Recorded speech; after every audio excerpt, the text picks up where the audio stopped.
مامورات دونایف در دست شاروخ سیدزاده است و در اون تاخونه ای که شراف‌الدین گدایف در آن بازداشت شده بود و نگاه داشته میشد در همون تاخونه جای دارد و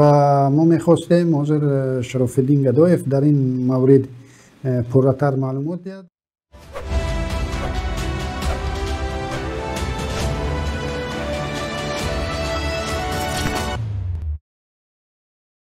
درود سلام اکای علیم، درود سلام به همه بینندگان شبکه تی پلیوس. بعد از نوپدید شدن مامورات دودینف معاون رهبر حزب سوسیال دموکراتی تاجیکستان، من از این قضیه رو پیگیری کردم و هم با نفرانی که با مامورات دودینف رفت و آمد داشتند و هم از داخل مقامات قدرتی با دوستان و رفیقان صحبت داشتیم و از چند منبع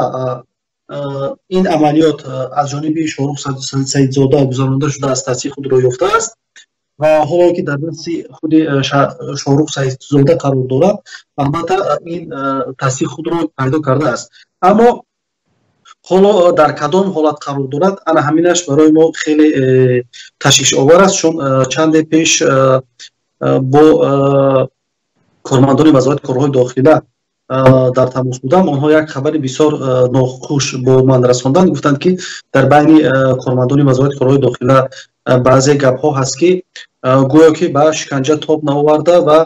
در نتیجه شکنجه کردن وفات کرده باشد. آن مامور عادیه را به آن خاطر دستگیر و شکنجه کردند که بگوید که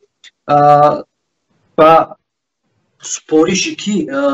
دعوت به گردیام‌های در رأس قصر پرزیدنت کرده است، یعنی آنها کوشش میکنند که در اینجا یک منبع‌های خارجی را پیدا کنند که مامورات عادیه باید تصدیق کنند که با سپارشی که با کدام دلیل این عملی با گردیام‌های دعوت کردن را انجام داده است. این یک